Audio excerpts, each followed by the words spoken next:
आज की वीडियो के अंतर्गत अपन क्या करने वाले हैं, जो शैक्षिक परिदृश्य वाला टॉपिक है उस शैक्षिक परिदृश्य वाले टॉपिक में से शैक्षिक नवाचार वाला एक टॉपिक करवा दिया है। और फिर ये सारे के सारे बच्चे हैं, तो इसमें क्या है कि जैसे कि यह राष्ट्रीय शिक्षा नीति है ना 2020 2009 2011। और फिर राजस्थान के मान्यता प्राप्त निजी विद्यालयों में निशुल्क प्रवेश, मतलब है कितने टॉपिक। विद्यालय प्रबंध समिति को छोड़िए एक बार, ये शिक्षा नीति एक नंबर, ये एक दो और तीन, ये चार चार टॉपिक है। चार टॉपिकों का क्या है कि अपन एक स्थान पे ही करने वाले हैं। हो सकता है कि ये वीडियो आपके लिए लंबा हो सकता है, लंबा होगा, क्योंकि अगर है 2020 2009 2011 और फिर है कि निजी विद्यालय है उसमें निशुल्क प्रवेश वाला है।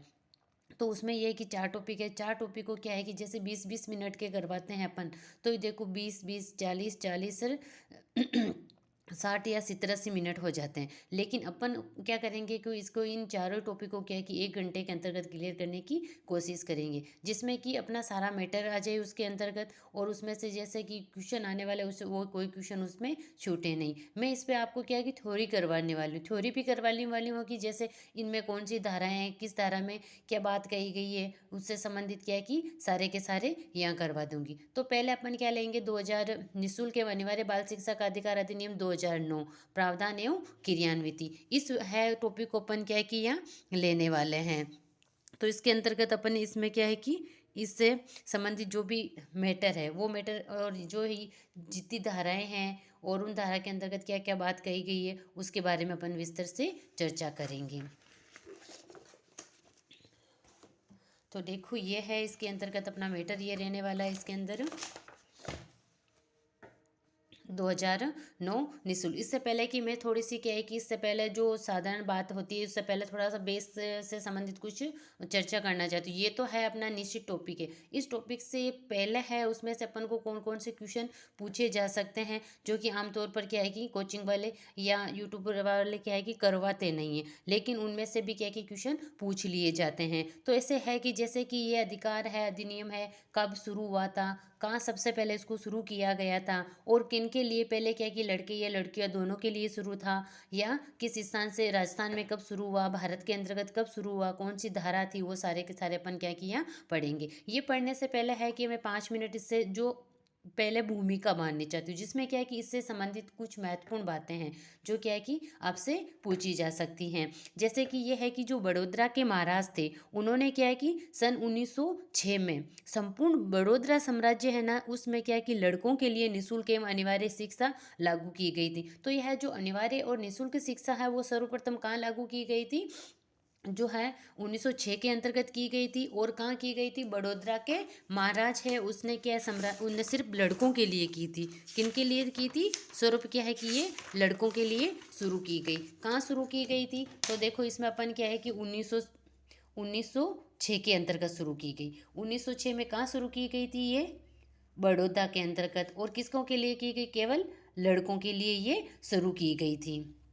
फिर है कि ये क्या है कि 18 मार्च, कब, 18 मार्च है 1910 को, क्या है कि गोपाल कृष्ण गोखले थे, कौन थे, गोखले, अपने गोखले साहब। गोखले ने क्या है कि ब्रिटिश केंद्रीय विधान परिषद है ना, ब्रिटिश केंद्रीय विधान परिषद में एक बिल पेश किया था, जिसमें कहा कि जिसे क्या है कि अपन गोखले बिल के नाम से जानते हैं। तो उसका उद्देश्य क्या था, जो प्राथमिक शिक्षा है ना उसको क्या है कि अनिवार्य करना था। और गोपाल कृष्ण गोखले को क्या है कि शिक्षा के अधिकार है उनका जन्मदाता कहा जाता है। जो शिक्षा के अधिकार है उनका जन्मदाता जन्मदाता किसे कहा गया, गोखले को कहा गया था।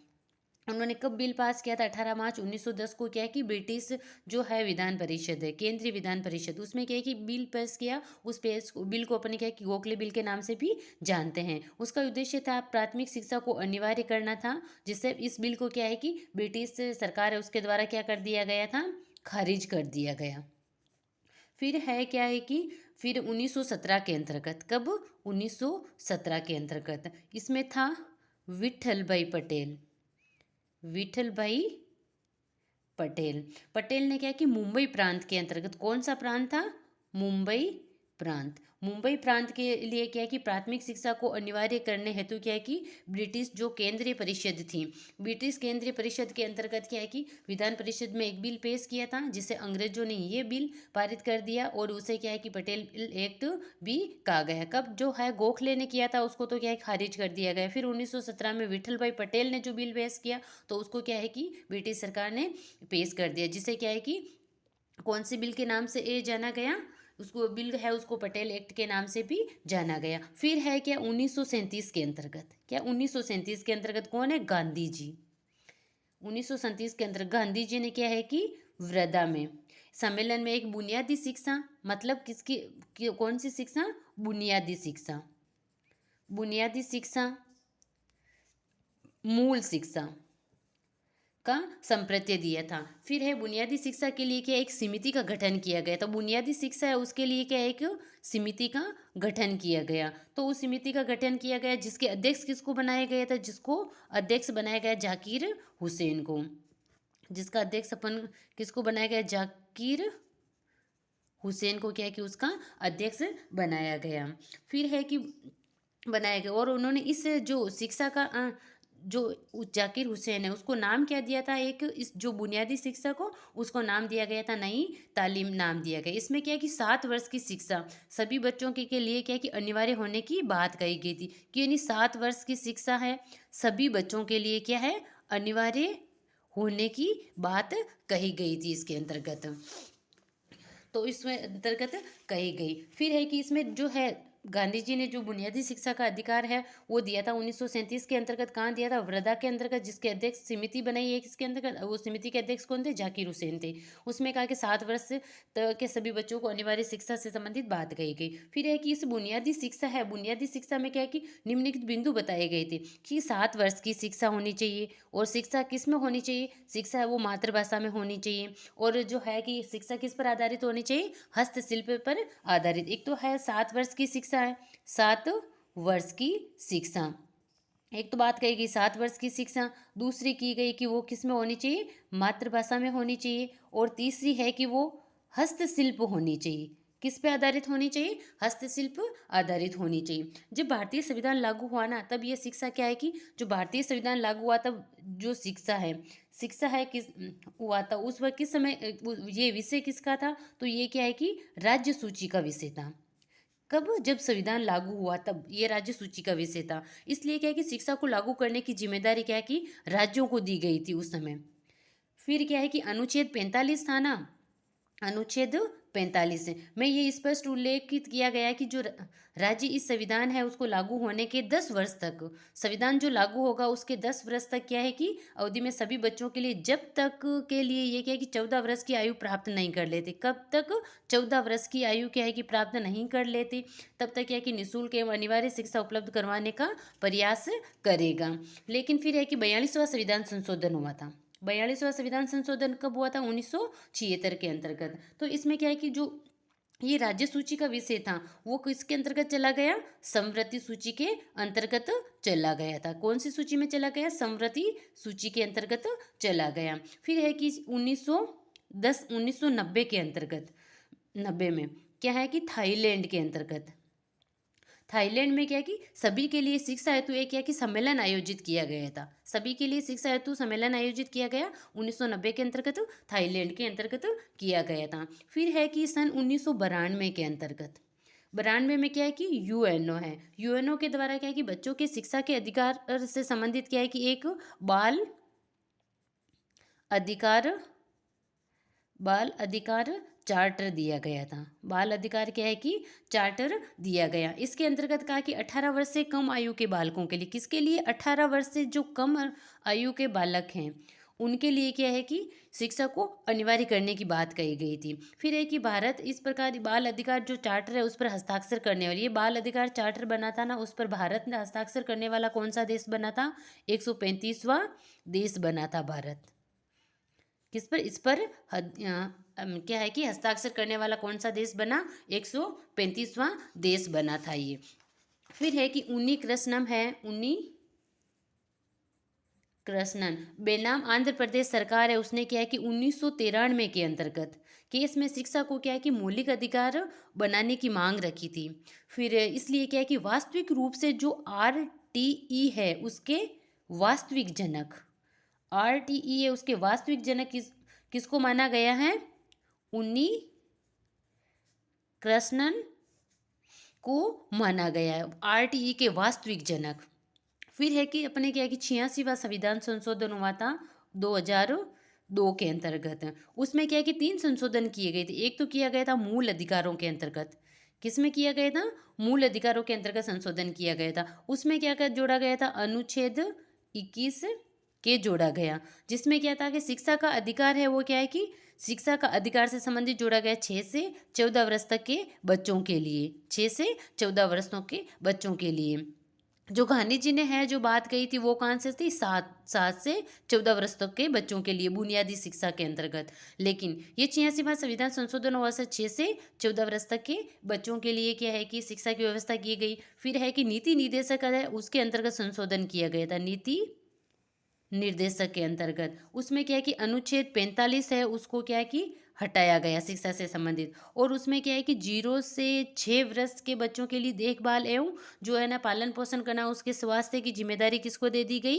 राज्यों को दे दी गई थी। नीति निर्देशक तत्व के अंतर्गत है उसकी जिम्मेदारी किसको दे दी गई? राज्यों को दे दी गई। फिर तीसरा संशोधन है जो मूल कर्तव्यों में किया गया था।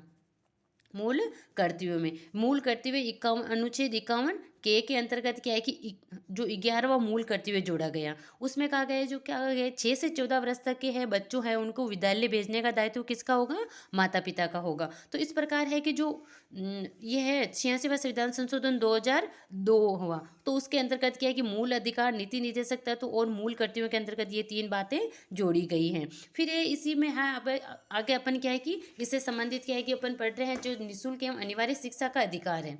जो निःशुल्क और अनिवार्य शिक्षा का अधिकार उससे संबंधित अपन क्या है कि विस्तृत चर्चा करने वाले हैं। उससे पहले ये क्या है बेस था। इस बेस में से क्या है कि अगर क्वेश्चन पूछे भी जाते हैं तो अपन क्या है कि उन क्वेश्चनों को आसानी से अटेंड कर सकते हैं। अगला है अपन जैसे कि इसमें अपन सारी धारा लेने वाले हैं एक स्थान पे, सारे चैप्टर लेने वाले हैं, उनको अपन क्या है कि विस्तार से करेंगे। तो देखो जैसे निःशुल्क एवं अनिवार्य बाल शिक्षा का अधिकार बिल 2009 है जो राज्यसभा है। राज्यसभा के अंतर्गत क्या है कि 20 जुलाई 2009 को, और फिर लोकसभा में कब गया? 4 अगस्त 2009 को गया। फिर राष्ट्रपति है उसके द्वारा हस्ताक्षर कब किए गए थे? 26 अगस्त को इस पर 2009 को हस्ताक्षर किए गए। जो ये है निःशुल्क अनिवार्य वाला शिक्षा का अधिकार है ये गणराज्य वर्ष कौन सा था? 60वां था। और अधिनियम संख्या कौन सी थी? 35वां। और फिर ये 1 अप्रैल 2010 से ये लागू हुआ था।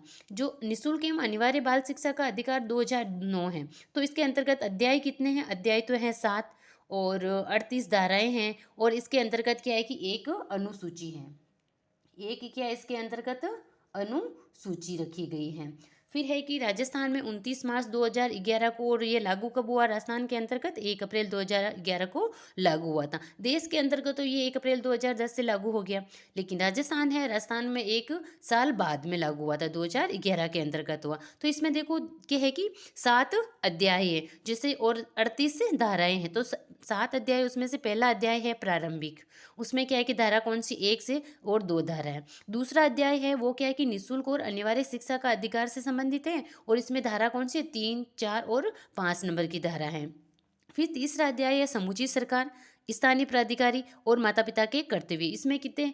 एक ही धारा 6 से लेकर धारा 11 तक है। तो तीसरा अध्याय कैसे याद रख सकते हैं? जैसे पहला तो है प्रारंभ करना उसका, तो पहला अध्याय क्या होगा? प्रारंभ। फिर एक ही दूसरा है जिससे से संबंधित है 2009 किससे संबंधित है? निःशुल्क एवं अनिवार्य शिक्षा का अधिकार से संबंधित है, तो ये हो गया। फिर तीसरा को अपन 3 बातें की गई है, समुचित सरकार से संबंधित, समुचित सरकार, स्थानीय प्राधिकारी और माता पिता के कर्तव्य, वो है धारा कौन सी? 6 से लेकर 11 तक है। फिर है कि 4 नंबर है विद्यालय और शिक्षकों के उत्तरदायित्व है। क्या कि विद्यालय और शिक्षकों के उत्तरदायित्व है, ये सबसे बड़ी से सबसे ज्यादा धारा 12 से लेकर 28 तक धारा है इसके अंतर्गत। 5 है प्रारंभिक, 5 प्रारंभिक शिक्षा का पाठ्यक्रम, ऐसा नहीं याद रखता है तो 5 पाठ्यक्रम। पाठ्यक्रम कितने प्रकार का? 5 प्रकार का पाठ्यक्रम। पाठ्यक्रम और उसको पूरा किया जाना। 29, 30 2 धाराएँ हैं इसके अंतर्गत। फिर 6 है बाल अधिकारों के संरक्षण से संबंधित बातों है, वो 31 से लेकर 34 तक है धारा। फिर 7वां प्रकरण अन्य मुख्य बातें हैं, वो 35 से लेकर 38 तक है। तो अपन देखो एक-एक अध्याय को करेंगे और इनकी जो धाराएँ हैं, उन धारा को करेंगे। इन धारा में कौन-सी बात कही है, उसके बारे में अपन विस्तार से चर्चा करेंगे। जैसे पहला है अध्याय है प्रारंभिक। प्रारंभिक के अंतर्गत कौन-सी कितनी धारा है? 2 धाराएँ हैं। एक धारा है उसके अंतर्गत क्या बताया गया है कि धारा नंबर 1 में कि निःशुल्क और अनिवार्य बाल शिक्षा का अधिकार 2009 है। फिर एक जम्मू कश्मीर को छोड़कर ये संपूर्ण भारत में कब लागू हो गया था? 1 अप्रैल 2010 को। अब यह है कि जो 370 की धारा हटने के बाद क्या है कि अब जम्मू कश्मीर में भी ये लागू है। फिर है अनुच्छेद 29, 30 और 4 नंबर बात है इसमें धार्मिक प्रशिक्षण और शिक्षण संस्थान है उनका मुक्त होना से संबंधित बात बताई गई है।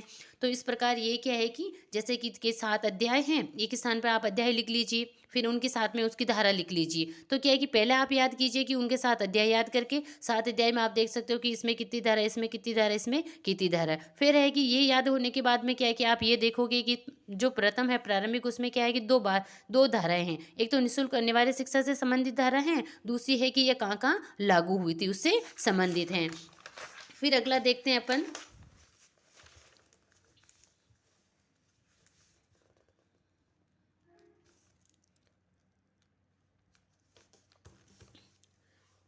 देखिए फिर है कि इसमें क्या है कि धारा 2 के अंतर्गत क्या दी गई है? परिभाषा दी गई है। किससे संबंधित? कि समुचित सरकार किसे कहते हैं, प्रारंभिक शिक्षा क्या है, बालकों के कितने प्रकार है, और फिर है कि विद्यालय कितने प्रकार के उनके, उन सब की क्या है कि दूसरी धारा के अंतर्गत क्या दी गई है? अध्याय तो एक ही चल रहा है पर धारा 2 है, उसमें क्या है कि परिभाषाएं दी गई है। जैसे समुचित सरकार है, केंद्र व राज्य सरकार, संघ सरकार, भाई इनके बारे में बताया गया है। फिर ये बालक है 14 सितंबर 2016 से 6 से 14 वर्ष तक के बालक के लिए है। फिर है कि प्रारंभिक शिक्षा है, प्रारंभिक शिक्षा में देखो कक्षा 1 से 8 तक होती है। इसमें बच्चे क्या है कि कंफ्यूज होते हैं। प्रारंभिक शिक्षा है कक्षा 1 से 8 तक, लेकिन जो प्राथमिक शिक्षा है वो 1 से 5 तक होगी, उच्च प्राथमिक शिक्षा वो 6 से 8 तक होगी। फिर है कि बालक है, बालक कितने प्रकार के बताए गए हैं, तो इसमें क्या है कि 2009 के अंदर धारा 2000 ये है कि शिक्षा का अधिकार 2009 है, उसके अंतर्गत बालक 3 प्रकार के बताए गए थे। एक तो है कि जैसे कि कितने प्रकार के बताए गए? असुविधाग्रस्त बालक हैं, जैसे SC, ST, OBC, अल्पसंख्यक, BPL वाले हैं।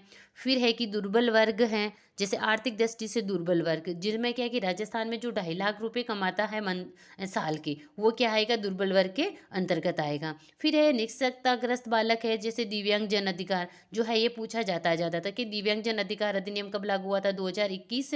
और इसमें क्या है कि 21 प्रकार के बच्चे बताए गए। 2016 सॉरी, दिव्यांगजन अधिकार अधिनियम 2016, इसके अंतर्गत क्या है कि 21 प्रकार के बच्चे बताए गए थे, जिनकी उम्र क्या रखी गई थी? 6 से 18 वर्ष रखी गई। ऐसा है 6 से 14 वर्ष चलते हैं, लेकिन जो दिव्यांगजन बालक हैं, ये ध्यान रखना है आपको कि दिव्यांगजनों के लिए आयु कितनी रखी गई है? 6 से 18 वर्ष तक रखी गई है।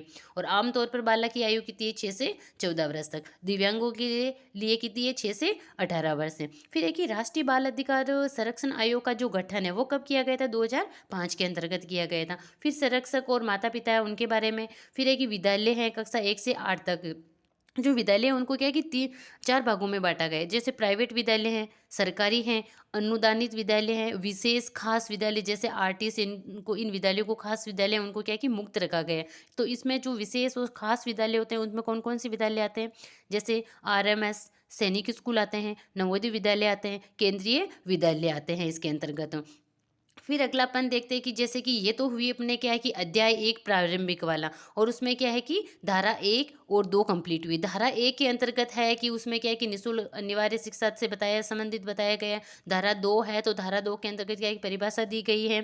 फिर है कि जो अध्याय 2 है, तो अध्याय 2 के अंतर्गत क्या है कि इसमें अपने क्या दिया गया? अध्याय 2 के अंतर्गत दे रखा है धारा 3, 4 और 5 है। तो इसमें क्या, इसमें है अनिवार्य शिक्षा अनिवार्य एवं निःशुल्क अधिकार अधिनियम 2009 के बारे में बताया गया है। तो इसमें क्या है कि अपन क्या करेंगे कि जो है कि 6 से 14 वर्ष तक के बालकों को निःशुल्क एवं 1 भी रुपए क्या है कि खर्च नहीं होगा। धारा 3 के अंतर्गत कहा गया है कि विद्यालय जो बच्चे हैं 6 से 14 वर्ष तक के, उनको क्या है कि शिक्षा निःशुल्क करवाई जाएगी, उसके लिए 1 भी रुपए खर्च नहीं होगा। जैसे वो बच्चे जिस गाँव में स्कूल नहीं है, वो दूसरे गाँव में पढ़ने जाते हैं, तो उनका जो खर्चा आएगा, तो 1 से 5वीं तक का बच्चा है तो ₹10 प्रतिदिन दिए जाएँगे उसको, 6 से 8वीं तक का बच्चा है तो ₹15 उसे क्या है कि प्रतिदिन दिए जाएँगे। इस प्रकार क्या है कि उनमें से एक भी रुपया उसका क्या है कि खर्च नहीं होगा। वो कौन-सी अंतर्गत धारा 3 के अंतर्गत बात कही गई है। फिर अगला देखो 4 नंबर है इसके अंतर्गत धारा 4, अध्याय तो 2 ही चल रहा है, धारा 4 ए नामांकित ड्रॉप आउट बच्चों को आयु के अनुसार प्रवेश देना। मतलब है कि जो बच्चे किसी कारण से क्या है कि शिक्षा से पिछड़े रह गए, उनकी आयु के अनुसार उन्हें प्रवेश नहीं दिया गया, तो उनको क्या है कि उनकी आयु के अनुसार प्रवेश दिया जाएगा। ऐसे तो देखो 6 जो है 6 वर्ष का बच्चा आएगा कक्षा 1 में, 7 वर्ष का 2 में आएगा, फिर 8 वर्ष का 3 में, 9 वर्ष का 4 में, 10 वर्ष का 5 में, 11 का 6 में और 12 का 7 में, 13 है उसका 8 में और 14 का है 8 में। 2016 है उसमें क्या है कि संशोधन किया गया, केवल कक्षा 1 में किया गया था। उसमें कहा गया है कि 5 वर्ष तक के बच्चों को कि कक्षा 1 में प्रवेश दिया जा सकता है। फिर है कि 5 में है उसकी क्या है कि टीसी दी जाएगी, कि बच्चों को क्या है कि टीसी प्राप्त करने का अधिकार है। टीसी यानी मतलब ऐसे है कि वो अगर अन्यंतर स्थानांतरित होना चाहता है, दूसरी स्कूल में जाना चाहे, तो क्या है कि विद्यालय वाले जो प्रधानाध्यापक है उसको क्या है कि बच्चों को उसकी टीसी प्रदान कर सकते हैं। तो है ये अपने क्या हुआ था अध्याय 1 है। अध्याय 1 के अंतर्गत है ना, तो उसमें तो क्या थी धारा 2 थी, 1 और 2 नंबर। 1 में है कि वो जैसे शिक्षा का अधिकार कब लागू हुआ था, 1 अप्रैल 2010 से हुआ था। जम्मू कश्मीर में पहले नहीं था, लेकिन 370 की धारा हटने के बाद जम्मू कश्मीर में भी लागू हो गया। दूसरी धारा थी उसमें क्या है कि परिभाषा दी गई, समूची सरकार कार्य क्या है, बालक क्या है, विद्यालय हैं, उनके सारे की परिभाषा दी गई थी। दूसरा अध्याय है, तो दूसरा अध्याय के अंतर्गत कौन सी धारा थी, 3, 4 और 5। इसके अंतर्गत क्या है कि निःशुल्क एवं अनिवार्य शिक्षा अधिकार 2009 से संबंधित है और धारा इसके अंतर्गत 3 है। फिर है कि अध्याय 3 है, 3 में तो 3 बातें की गई है, समुचित सरकार, स्थानीय प्राधिकारी और माता पिता के कर्तव्य है। ये कहाँ से कहाँ तक है, तीसरा अपने जैसे कि धारा है 6 से लेके 11 तक है इसके अंतर्गत, ठीक है। फिर एक इसमें की एक धारा 6 है, 6 के अंतर्गत क्या गया है कि 3 वर्ष में 6 और 3 कोई बात आ जाए 3 वर्ष की, 3 वर्ष में विद्यालय खोलना क्या है कि अनिवार्य होगा। जैसे कि 1 किलोमीटर में प्राथमिक विद्यालय, 2 किलोमीटर में उच्च प्राथमिक विद्यालय। राजस्थान की जो नियमावली दी गई है 2011 के अंतर्गत, उसके अंतर्गत ये बात कही गई है। फिर है कि धारा 7 है, 7 है तो 7 में क्या है कि वित्तीय अनुपात का दे रखा है, जो क्या है कि 60-40 का अनुपात है। केंद्र का है 60 और राज्य का है 40, समसा के द्वारा ये बात निर्धारित की गई थी। फिर है कि जैसे कि ये तो 3 तो है जैसे कि 6 और 7 में तो है विद्यालय, जैसे कि 3 वर्ष में विद्यालय खोलना अनिवार्य है, 7 में वित्तीय अनुपात है उसका, 8 में क्या है कि जैसे 3 बातें हैं, समुचित सरकार, स्थानीय प्राधिकारी, माता पिता के कर्तव्य, तो ये क्रम से होंगे। समुचित सरकार के दायित्व आएंगे पहले, फिर स्थानीय जो है 9 के अंतर्गत स्थानीय प्राधिकारी है उनके कर्तव्य आएंगे, और 10 में माता पिता के कर्तव्य आएंगे, और 11 वाला है उसमें क्या आ जाएंगे, उसमें आंगनबाड़ी से संबंधित बात आ जाएगी। जैसे कि समुचित सरकार के दायित्व है, जो 8 है उसके अंदर धारा 8 में क्या कहा है, समुचित सरकार के दायित्व क्या है, जैसे अनिवार्य शिक्षा, प्रवेश, उपस्थिति, पूर्ण शिक्षा, निःशुल्क प्रशिक्षण, भवन, शिक्षक और प्रशिक्षण सामग्री, पाठ्यक्रम एवं पाठ्यचर्या से संबंधित जो दायित्व है उसके किसके हैं, समुचित सरकार के। फिर है कि धारा 9 है, धारा 9 के अंतर्गत क्या है कि स्थानीय प्राधिकारी के कर्तव्य बताए गए हैं, कि उसको हाउस सर्वे करना 3 से 18 वर्ष तक के बच्चों के लिए, फिर मॉनिटरिंग करनी है 6 से 14 वर्ष तक के बच्चों के लिए, शैक्षिक कैलेंडर तय करना है उसको। फिर है कि धारा है 10 के अंतर्गत, इसमें क्या है कि माता पिता के कर्तव्य हैं, तो इसमें क्या है कि जो 6 से 14 वर्ष तक के बच्चे हैं उनको क्या है कि स्कूल में प्रवेश दिलाएं और प्रतिदिन उसको स्कूल भेजें, ये माता पिता के कर्तव्य। तो है कि धारा देखो अध्याय 3 है, अध्याय 3 में 3 बातें की गई है, समुचित सरकार, स्थानीय प्राधिकारी, माता पिता के कर्तव्य। फिर है कि इसके अंतर्गत ये क्या है कि 3 बातें की गई इसके अंतर्गत। और फिर है कि इसमें जैसे कि ये है धारा 6 है, 6 में क्या है कि 3 वर्ष में विद्यालय खोलना अनिवार्य है, और बता दिया कि एरिया बता दिया कि इतने क्षेत्र में ये, इतने क्षेत्र में ये। फिर है 7 के अंतर्गत वित्तीय अनुपात है, 8 में समुचित सरकार के दायित्व, 9 में स्थानीय प्राधिकारी के दायित्व, और 10 के अंतर्गत माता पिता के दायित्व, और 11 में है आंगनवाड़ी से संबंधित दायित्व हैं। जैसे 11 नंबर है, तो 11 नंबर में क्या है कि इसमें क्या है कि धारा 11 है, 3 से जो 6 वर्ष तक के बच्चे हैं उनको की व्यवस्था कहाँ की जाएगी, आंगनवाड़ी के अंतर्गत की जाएगी। फिर अगला देखिए जैसे अध्याय 4 है, 4 के अंतर्गत क्या है कि विद्यालय और शिक्षकों के उत्तरदायित्व, ये सबसे बड़ा है। इसके अंतर्गत क्या है कि अपने लेके जैसे कि 12 से लेके 28 तक धाराएं हैं, कहाँ तक, 12 से 28 तक धाराएं, सबसे बड़ा विद्यालय और शिक्षकों के दायित्व से संबंधित अध्याय हैं। पहले देखो 12 है कि 12 में निजी विद्यालय एक कक्षा में प्रवेश की जो 25% सीटें हैं वो किसके लिए होगी? दिव्यांगजनों के लिए होंगी। और फीस का जो पुनर्भरण है वो किसके द्वारा किया जाएगा? सरकार के द्वारा किया जाएगा। और कब किया जाएगा? जब वे विद्यालय द्वारा सूचना उपलब्ध करवाने पर। तो 12 के अंतर्गत क्या है कि कक्षा 1 है, उसमें जो प्रवेश होगा उसमें क्या है कि 25% सीटें हैं वो किसके लिए होगी? दिव्यांगजनों के लिए। 12 है, 12 का डबल कर लो 24, ऐसे 24 होता है, लेकिन 12 25 करेंगे। 12 है जो धारा है उसके अंदर के 25% सीटें किसके लिए होगी? दिव्यांगजन बालकों के लिए होगी। फीस का पुनर्भरण कौन करेगी? राज्य सरकार करेगी। और करेगी कब? जब क्या है कि विद्यालय द्वारा सूचना उपलब्ध करवाई जाएगी। फिर है कि ये तो बच्चे का हो गया कि पहली कक्षा में उसका प्रवेश हो गया, मतलब उसके लिए सीटें रिजर्व होगी। 13 के अंतर्गत क्या करेंगे कि प्रवेश पर कोई फीस नहीं लेगा वो, और परीक्षा भी नहीं लेगा। प्रवेश शुल्क लेने पर क्या है कि विद्यालयों से 10 गुना जुर्माना व प्रवेश परीक्षा लेने पर 25,000, पहली बार और बाद भी लेता तो 50,000 रुपये लिए जाएंगे। ये तो है धारा 13 के अंतर्गत। 12 में है सीटें, 13 के अंतर्गत है प्रवेश और प्रवेश परीक्षा, और 14 के अंतर्गत है प्रवेश हेतु सबूत। मतलब है कि उसके पास जन्म प्रमाण पत्र नहीं है तो उसके अभाव में कौन कौन से डॉक्यूमेंट जमा करवा के बच्चों का एडमिशन करवा सकते हैं। तो है जैसे कि इनका नर्स है, दाई, एएनएम का है अभिलेख, आंगनबाड़ी, आधार कार्ड है। इन जो है प्रमाण पत्रों को दिखाकर बच्चों को क्या है कि स्कूल में प्रवेश दिलाया जा सकता है। 14 के अंतर्गत प्रवेश है, देखो 12 में 25% सीटें हैं, 13 में है कि उसकी प्रवेश परीक्षा और प्रवेश शुल्क नहीं लिया जाएगा, 14 में है कि प्रवेश हेतु सबूत क्या क्या चाहिए, 15 में है कि प्रवेश से इनकार नहीं किया जाएगा। मतलब है कि 6 माह के तक विद्यालय में प्रवेश होगा। जैसे कि स्कूलें खुलती है उसके 6 माह बाद तक बच्चों को क्या है कि विद्यालय में प्रवेश दिया जा सकता है। फिर है कि 16 के अंतर्गत रोकने व निष्कासन का प्रतिषेध, कि रोकने और निष्कासन का प्रतिषेध, बच्चों को रोका नहीं जा सकता। लेकिन जो 11 जून 2020 है उसमें क्या है कि 5वीं और 8वीं के बच्चों की रोकने की प्रक्रिया से संबंधित बात कही गई है। तो उसमें कहा कि बच्चे के हर क्या है कि 2 माह के बाद उसकी परीक्षा ली जाएगी। 2-2 माह की परीक्षा लेने के बाद भी अगर बच्चा सफल नहीं होता तो उस बच्चे को क्या है कि रोका जा सकता है। किसमें की 5वीं और 8वीं के अंतर्गत की गई थी, वो 11 जून 2020 को कही गई थी।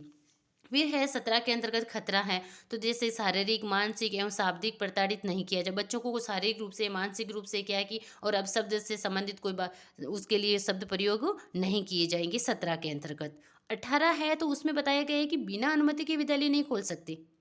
क्या है कि कोई भी है बिना अनुमति के विद्यालय नहीं खोल सकता 18 के अंतर्गत। और पहली बार है अगर वो खोलता है तो 1 लाख रुपए का जुर्माना होगा। फिर भी वो खोलता है तो उसको क्या है कि 10,000 रुपये प्रतिदिन उसका क्या है कि जुर्माना लगेगा। फिर ये 19 है, ये है मोस्ट अपने लिए, क्या है कि ज़्यादातर क्वेश्चन है इनमें से पूछे जाते हैं। जैसे विद्यालय के मान और मानक है, उसमें क्या है कि बालकों की कितनी, बालकों पर कितने क्या है कि शिक्षक होने चाहिए। जैसे 60 बालक है तो उसमें 2 शिक्षक होंगे। 61 से 90 तक होगा तो उसमें 3 होंगे। 91 से 120 होंगे तो 4 होंगे। और 121 से 200 तक होंगे तो उसमें क्या है कि 5 शिक्षक होते हैं। फिर है अगला, देखिए इसमें क्या है कि ये कौन कौन से शिक्षक इसके अंतर्गत आते हैं। तो अपन देखिए इसमें, इसको क्या है कि आप जैसे कि 150 से ऊपर हैं, 150 से ऊपर शिक्षक होते हैं तो उसमें क्या है कि 5 शिक्षक प्लस 1 प्रधानाध्यापक हो सकता है। फिर 200 से ऊपर अगर शिक्षक होते हैं तो छात्र शिक्षक अनुपात क्या है कि प्रधान अध्यापक को छोड़कर क्या है कि 40 से अधिक नहीं हो सकता। प्राथमिक स्तर है तो उसमें 30:1 का होगा। और उच्च प्राथमिक है तो 35:1 होगा। माध्यमिक है तो उसमें क्या है कि 30:1 होगा। फिर है कि ज़्यादातर क्वेश्चन है इनमें से ये है, ये आपके लिए क्या है कि मोस्ट इम्पोर्टेंट समझ लीजिए कि क्वेश्चन है तो देने वाला इसमें भी हो जाता है। जैसे कि एक शैक्षणिक वर्ष है वो 1 जुलाई से 30 जून तक होता है। उसमें क्या है कि कक्षा 1 से 5 तक है कि 200 तो कार्य दिवस होंगे, और उसके लिए घंटे कितने बताए गए हैं? 800। फिर है कि 6 से 8 तक है 220 कार्य दिवस है, और घंटे कितने गए हैं? 1000 घंटे किए गए। ये यहाँ तक है तो वो उसमें से क्वेश्चन आपके आने की संभावना रहती। जैसे शिक्षक के लिए प्रति सप्ताह कार्य घंटों की न्यूनतम संख्या कितनी बताई गई है? 45 घंटा बताई गई है। कितनी? एक सप्ताह में 45 घंटे। और शिक्षण घंटे जिसके अंतर्गत तैयारी के घंटे भी शामिल है, इसी के अंतर्गत वो शिक्षक की जो तैयारी है, जैसे वो रेगुलर वो कार्य करता है, उसको तैयार होना है, विद्यालय आना है, करना, वो सारे घंटे भी इसमें शामिल होंगे। फिर है कि धारा 20, अनुसूची है उसमें संशोधन का अधिकार केंद्र सरकार का होगा, क्योंकि इसमें 2009 वाला है, उसके अंतर्गत क्या है कि एक अनुसूची है, उस अनुसूची में अगर संशोधन करना है तो उसका अधिकार किसको होगा, केंद्र सरकार को होगा। फिर है कि धारा 21 के अंतर्गत विद्यालय प्रबंध समिति का गठन किया गया है, वो कौन सी है, एसएमसी है, जिसके अंतर्गत क्या है कि कितने सदस्य होते हैं अपने ये,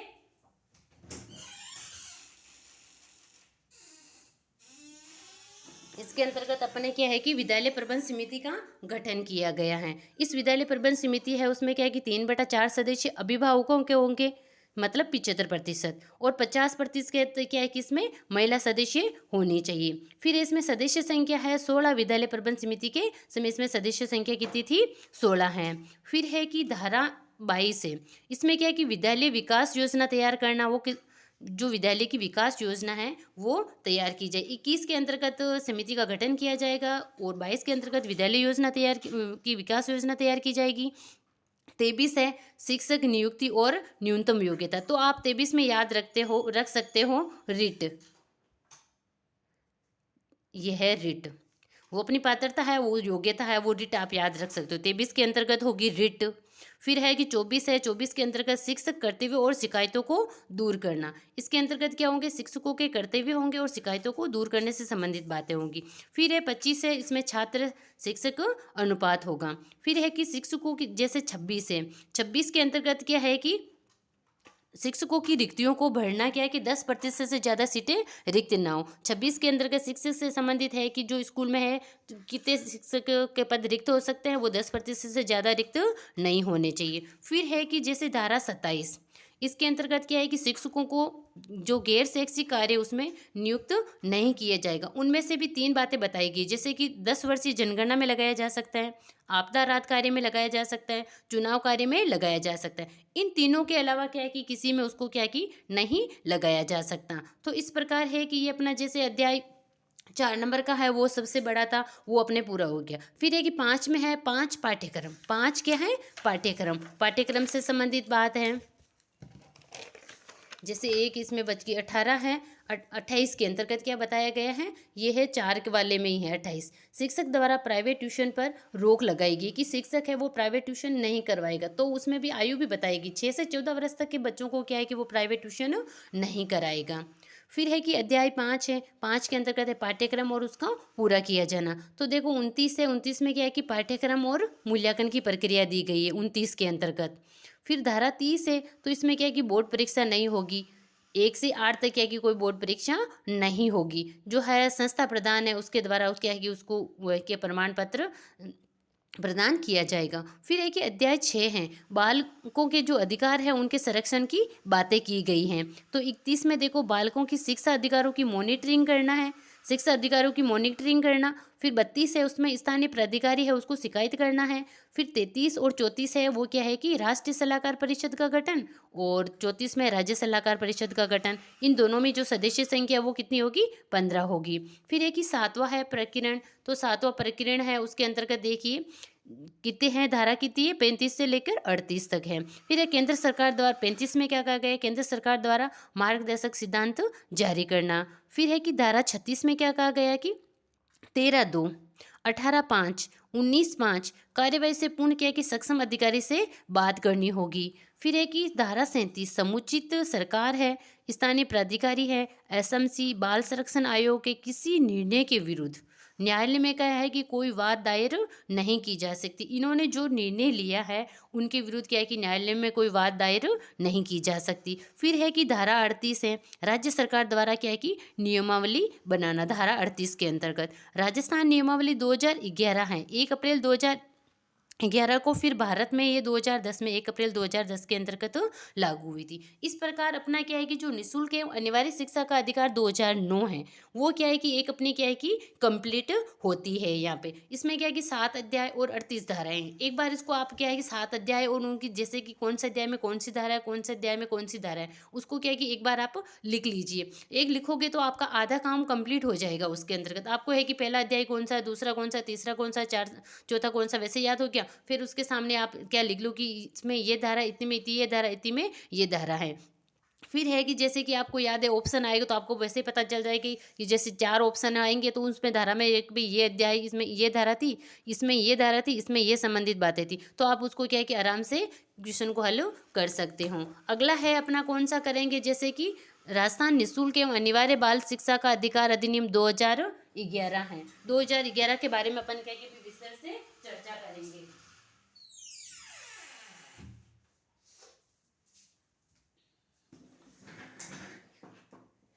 तो इसको देखिए फिर, जैसे कि आरटी 2009 की धारा 38 थी ना, उसमें क्या है कि संशोधन की जो शक्तियां हैं उसका प्रयोग कर राजस्थान में इसे क्या है कि लागू किया गया है। 2009 की धारा 38 है, तो 38 के अंतर्गत देखो यहाँ बताया गया था, ये रही अपनी 38वीं धारा कि राज्य सरकार द्वारा नियमावली बनाना। इसमें क्या है कि राज्य सरकार है वो नियमावली बना सकती है। राज्य सरकार नियमावली बना के फिर क्या है कि राजस्थान के अंतर्गत क्या है कि राजस्थान निःशुल्क अनिवार्य बाल शिक्षा का अधिकार अधिनियम 2011 लागू किया गया था इसके अंतर्गत। तो इसके अंतर्गत देखिए जैसे कि अधिसूचना है वो क्या है कि 29 मार्च 2011 को आई थी। राजपत्र है उसमें प्रकाशन 30 मार्च 2011 को हुआ। लागू कब किया गया था इसे? 1 अप्रैल 2011 को। इसके अंतर्गत देखो अध्याय 10 है और इसमें जो नियम या धाराएं हैं वो कितनी है? 29 है। 10 अध्याय हैं और 29 जो से 2009 वाला है उसके अंतर्गत अध्याय 7 है। वो धाराएं कितनी थी?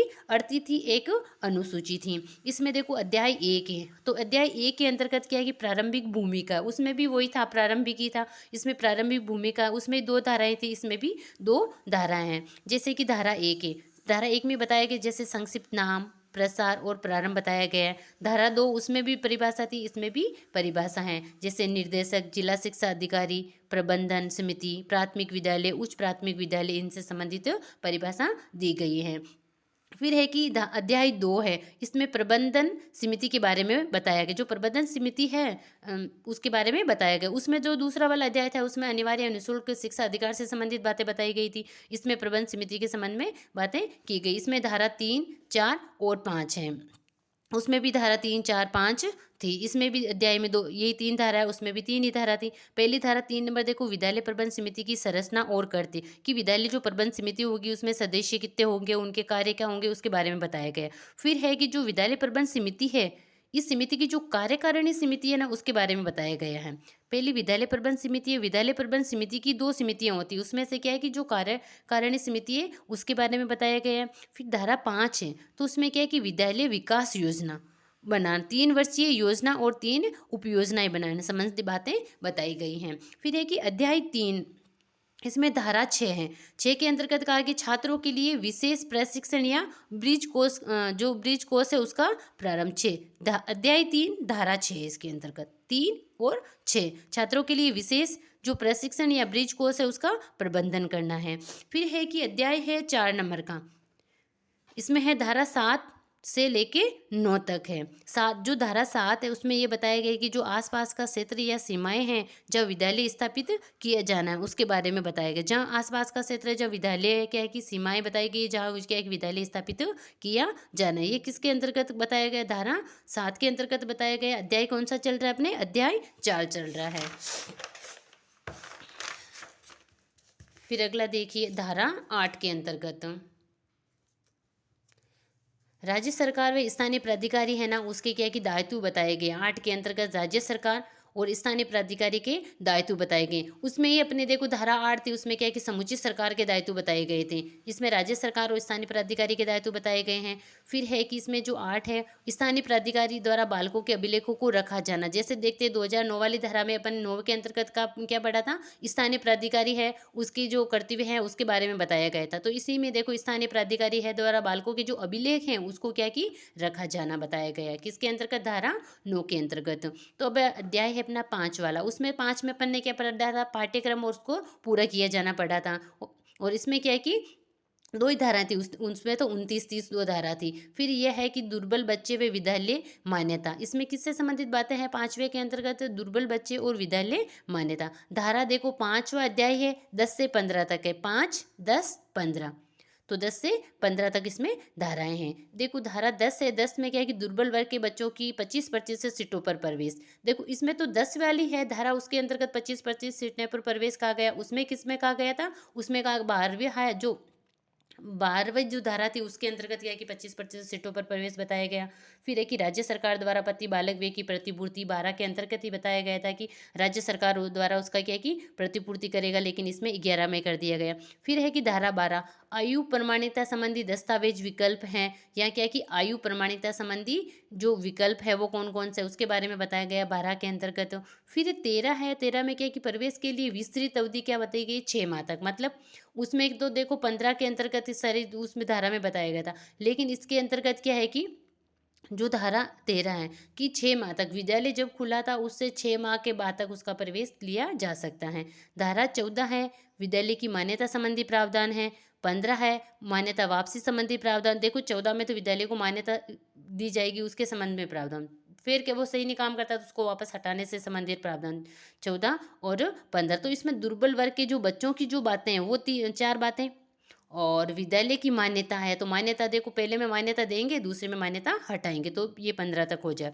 फिर है कि अध्याय 6 है विद्यालय की योग्यताएं और अध्यापक के वेतन और कर्तव्य। विद्यालय की जो योग्यता है कि विद्यालय को क्या क्या योग्यता होनी चाहिए, फिर अध्यापकों को कैसा वेतन दिए जाने चाहिए, उनका कर्तव्य क्या, उनसे संबंधित बातें कही गई है। छठा अध्याय ये इसमें 16 है। 16 के अंतर्गत देखिए विद्यालय संबंधी न्यूनतम योग्यता। विद्यालय है उनके लिए न्यूनतम योग्यता क्या होगी। फिर न्यूनतम 17 के अंतर्गत न्यूनतम योग्यता उसमें शिथिलीकरण, उसमें क्या है कि कुछ ढील कितनी दी जा सकती है, पहली न्यूनतम योग्यता, फिर शिथिलीकरण। 18 है तो उसके है कि न्यूनतम योग्यता को अर्जित किया जाना आवश्यक है। ये तो है उसकी विद्यालय से संबंधित योग्यताएं 3। फिर है कि अध्यापकों के वेतन से संबंधित 2। अध्यापकों के वेतन भत्ते सेवा संबंधी प्रावधान किया गया है किसके अंतर्गत 19 के अंतर्गत। लेकिन 2009 के अंतर्गत वाली है उसके अंतर्गत क्या है 19 के अंतर्गत क्या है कि विद्यालय के जो छात्र शिक्षक अनुपात है उसका माप और मानदंड बताए गए थे। फिर है कि 20 है अध्यापकों के कर्तव्य दिए गए हैं और उसमें कहा गया कि केंद्र सरकार अनुसूची में क्या है कि संशोधन कर सकती है 20 के अंतर्गत। आप क्या है कि वहाँ से लिंक करके यहाँ भी पढ़ सकते हो, जैसे कि ये पढ़ो धारा तो आपको पिछली वाली 2009 की भी धारा याद रखनी चाहिए कि उस धारा में क्या है, इसमें ये है उसमें क्या है, तो आपको ये कि वो धाराएं भी याद हो जाएगी और ये आपको भी पता चल जाएगा मेरे को जो 2009 की धाराएं उनको वो याद है या नहीं है। फिर है कि जैसे देखो 21 है, 21 के अंतर्गत क्या गया छात्र शिक्षक अनुपात बताया गया है, और तो यहाँ तो छात्र शिक्षक अनुपात बताया गया, वहाँ क्या है कि एसएमसी का गठन बताया गया था कि उसमें एसएमसी का गठन और कितने सदस्य होंगे, कितने प्रतिशत महिला होगी, उसके बारे में बताया गया था। फिर है कि अध्याय 7 के अंतर्गत क्या है कि पाठ्यचर्या व प्रारंभिक शिक्षा का पूर्ण होना, तो वहाँ तो अपन ने क्या है कि अध्याय 5 के अंतर्गत पाठ्यक्रम पढ़ा था और धारा कौन सी थी 29-30 धारा के अंतर्गत पढ़ा था उसमें। फिर है कि पाठ्यचर्या व जो प्रारंभिक शिक्षा है उसका क्या है कि पूर्ण होना, तो इसके अंतर्गत क्या है कि जो धारा 22 है, धारा 22 के अंतर्गत शैक्षिक प्राधिकारी द्वारा पाठ्यचर्या निर्माण संबंधी प्रावधान किए गए हैं, तो उसमें जैसे 2009 वाले की तुक्के में क्या थी जो क्या है कि 21 में एसएमसी का गठन किया था और उसमें है 22 के अंतर्गत कार्यकारिणी समिति इन्हीं विकास जो विद्यालय है उसकी विकास योजना बनाना, उससे संबंधित बात की गई थी। फिर है कि प्राथमिक शिक्षा पूर्णता का प्रमाण पत्र 1 माह के भीतर संस्था प्रदान द्वारा जारी किया जाएगा। जो प्रारंभिक शिक्षा है प्रारंभिक उसका जो पूर्णता का प्रमाण पत्र है वो क्या कि 1 माह के भीतर किसके द्वारा प्रदान किया जाएगा, संस्था प्रदान द्वारा जो दिया जाएगा। उसके अंतर्गत अपन ने 23 में क्या पढ़ा था, तो उसमें अपन ने पढ़ी थी रीट कि विद्यालय में जो अध्यापक लगाए जाएंगे उनकी योग्यता क्या होगी, 23 रीट पढ़ा था उसके अंतर्गत। फिर अगला देखिए जैसे अध्याय 8 है, इसके अंतर्गत अध्याय 8 अध्यापक एवं अभिभावक है उनके शिकायतों का निवारण। 24 और 25 दो ही धाराएं, पहले है अध्यापक की शिकायत का निवारण हो जाएगा, 25 के अंतर्गत अभिभावक है उनकी शिकायत का निवारण हो जाएगा। फिर है कि अध्याय 9 है बालक अधिकारों का संरक्षण, 26 से 28 तक है धारा। 26 है उसमें क्या है कि राज्य बाल अधिकार संरक्षण आयोग के कर्तव्यों का निर्वहन करेगा। फिर है कि 11 के अंतर्गत है जो धारा 27 बाल अधिकार जो बाल है राज्य बाल अधिकार संरक्षण आयोग के समक्ष परिवाद प्रस्तुत करने का तरीका है, किस प्रकार उसको उसके समक्ष जो परिवाद है उसको प्रस्तुत किया जा सकता है। 28 से राज्य सलाहकार परिषद का गठन व कर्तव्य करना। फिर है अध्याय 10 से अध्याय 10 के अंतर्गत धारा 1 ये सिर्फ 29 है, इसमें क्या है कि नियम संबंधी शंकाओं का निवारण करना। ये कौन सी है धारा 29 के अंतर्गत है, और वहाँ 29-30 के अंतर्गत क्या है कि जो पाठ्यक्रम है उसको पूरा किया जाने से संबंधित धाराएं थी। इस प्रकार अपन ने क्या है कि 2009 और 2011 यह वाली क्या है कि 2 है अपन ने क्या है कि कंप्लीट कर ली हैं। इसके बाद में देखो अगला वाला कौन सा टॉपिक आता है अपने, जैसे कि राजस्थान है, उसमें क्या है कि मान्यता प्राप्त, राजस्थान के अंतर्गत जो शिक्षण संस्थाएं हैं उसमें मान्यता प्राप्त विद्यालय हैं, उनमें क्या है कि सीटों का प्रावधान किस किस प्रकार है, उनको क्या है कि अपन यहाँ विस्तार से चर्चा करेंगे। तो देखो इसके अंतर्गत क्या है, जो कि राजस्थान के मान्यता प्राप्त निजी विद्यालय में निशुल्क प्रवेश, जैसे कि RT 2009 है, धारा 12(1) के अंतर्गत बात कही गई है। फिर है कि RT 2011 है, उसके अंतर्गत क्या है कि धारा जो 10 है उसके अंतर्गत कही गई। इन दोनों ही धाराओं में कहा गया कि 25% सीटों पर प्रवेश, फीस पुनर्भरण क्या वह सरकार के द्वारा किया जाएगा। फिर है RT राज्य सरकार द्वारा, RT 2011 में नियम 11 है, फिर और 2011 वाले में तो नियम 11 है। फिर RT 2009 है, उसके अंतर्गत धारा 12(2) के अंतर्गत ये बात की गई कि 25 सीटें क्या है कि दिव्यांगजनों के लिए होंगी, और इसका जो पुनर्भरण है वो किसके द्वारा किया जाएगा, सरकार के द्वारा किया जाएगा। प्रवेश सत्र है 2012-13 से ये शुरू किया गया था। फिर है कि कुशल मॉनिटरिंग हेतु सत्र 2013-14 से कार्य ऑनलाइन करने का निर्णय लिया गया। इस कार्य को ऑनलाइन करने का निर्णय कब से लिया गया, 2013-14 से लिया गया। फिर है NIC, नेशनल इंफॉर्मेशन सेंटर की मदद से ये कार्य किया जाएगा। NIC की जो है सहयोग से ये कार्य सारे किए जाएंगे। फिर ये प्रवेश प्रक्रिया क्या होगी, एंट्री लेवल यानी कक्षा में 25% सीटों पर क्या है कि दुर्बल वर्ग के बालक है उनका क्या निःशुल्क प्रवेश होगा। कक्षा 1 में ही RT द्वारा प्रवेश की बाध्यता, कक्षा 1 है उसमें क्या है कि यह है प्रवेश किया जाएगा, RT की बाध्यता उस पर रखी गई है। फिर PP5+ बालक को है जो क्रमोन्नत होने के बाद केवल 100 सीटों पर प्रवेश होगा। फिर लॉटरी अनुसार वरीयता को प्राथमिकता दी जाएगी, जैसे कि यह है इसमें तो RT है 25% सीटें इन बच्चों के लिए होगी।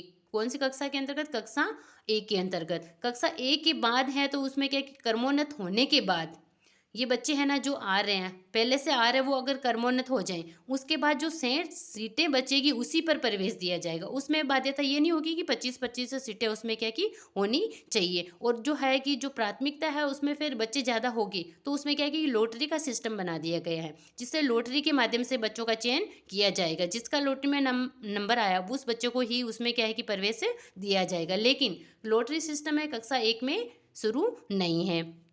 फिर है कि ये तो प्रवेश की प्रक्रिया हो गई। अब है कि पात्रता क्या होनी चाहिए, जैसे बालक निजी विद्यालय है उसके परिक्षेत्र में निवास करने वाला होना चाहिए, बालक दुर्बल वर्ग या असुविधाग्रस्त समूह से हो, फिर अभिभावकों की जो वार्षिक आय है वो क्या है कि 2.5 लाख रुपए या उससे कम हो, प्रवेश आयु अनुरूप हो, कक्षा 1 में 5 वर्ष या अधिक किंतु 7 वर्ष से कम होना चाहिए। 7 वर्ष से ज़्यादा पहली कक्षा के अंतर्गत जो बच्चा होता है उसकी आयु नहीं होनी चाहिए। फिर है अगला देखो, असुविधाग्रस्त समूह कौन कौन से हैं, जैसे SC ST, अनाथ के बालक बालिकाएं, HIV या कैंसर प्रभावित, युद्ध विधवा है उसके बालक हैं, निःशक्त बालक हैं, और पिछड़ा विशेष वर्ग जिनकी आयु क्या है, जिनकी आय है वो क्या कि 2.5 लाख से कम हो, BPL हो।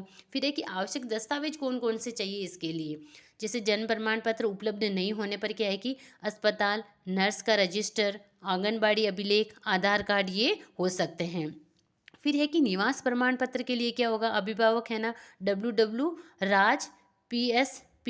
निक इन पोर्टल से आवेदन कर सकते हैं। राजस्थान क्या है कि प्राइवेट स्कूल से भी आवेदन किया जा सकता है। फिर है कि इसमें क्या कि प्रक्रिया है उसमें विभिन्न ध्यान दी जाने वाली बातें कौन कौन सी, उस बातों को अपन क्या है कि विस्तार से या चर्चा करने वाले की बातें कौन कौन सी होनी चाहिए। तो इसके अंतर्गत देखिए, जैसे ये है चयन केंद्रित लॉटरी प्रक्रिया द्वारा निक करेगी, जो NIC संस्था है उसके द्वारा किया जाएगा।